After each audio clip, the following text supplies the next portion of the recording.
So I was there for the whole of Ramadan as a non-believer in 2008. I had my arms showing, my hair was out, my sense of modesty wasn't exactly what we might appreciate. But did I hear haram, haram from the people in Gaza? Not once. As I walked the streets in Ramadan with my arms and my hair showing, all I heard was salam, salam, salam.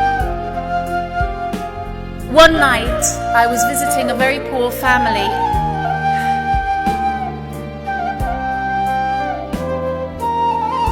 In a place called Rafah, which pretty much doesn't exist anymore. And this night, I knocked on a very poor door in a pathetic, rundown refugee camp. And the lady opened it like this. Assalamu alaikum rahmatullahi wa barakatuh. Fadalu. Welcome. She welcomed me as if she lived in the Taj Mahal, not in a slum. And her face was so bright, and I wonder if she's alive and okay now.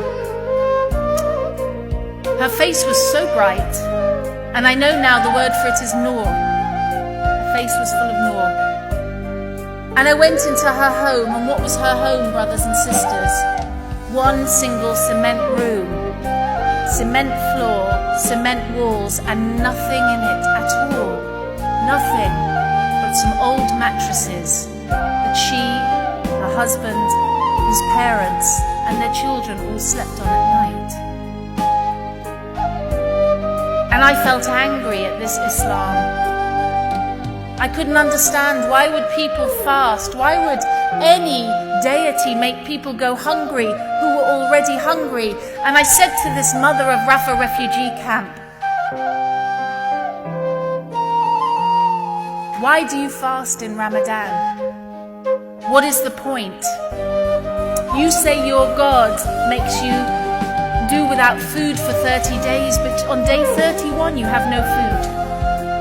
You say your God makes you thirsty for 30 days, but on day 31 you only have dirty water or no water. What's the point? Why do you fast? And this mother looked at me and she said, well, I fast in Ramadan to remember the poor.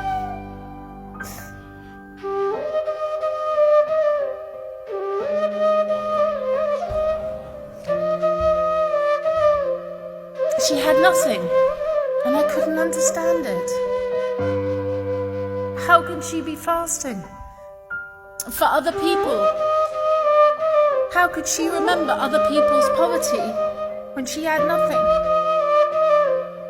And at that moment, a thought came into my mind: if this is Islam, I want to be Muslim. If this love of God is in a religion, I want to be in that religion.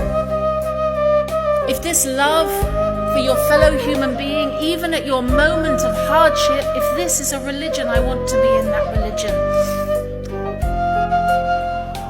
And if this love for the visitor and for the traveler is a religion, then let me be a Muslim, subhanAllah. But it took 2 years for me to take my shahada. Allah subhanahu wa ta'ala knows how long it takes for us to be humbled and for our hearts to be cleansed of some of the things that we have in them. And I just want to say now that the most said word in Gaza right now is Alhamdulillah. Do you know that? Wallahi. The people run into the streets, and some of the mothers hand out sweets and say Alhamdulillah, not because they love death for their children. No, we are not a death cult. We are a religion of life. We are a religion that loves children. But we accept shaheed and we accept the qadr of Allah. And these people understand what is being asked of them. May Allah grant them all the highest of Jannah. And this mother put her hand on my shoulder and said, Miss, why are you crying? I said, I'm crying for you. I'm crying because your children are going to keep getting killed and nobody's doing anything. And I'm crying because the world knows and they're not going to help you. And I'm crying because I'm here and I can't help you. And she looked at me strangely and she said, "You're crying for us?" I said, "Yes." She said, "But we're so happy." She said, "We have Allah.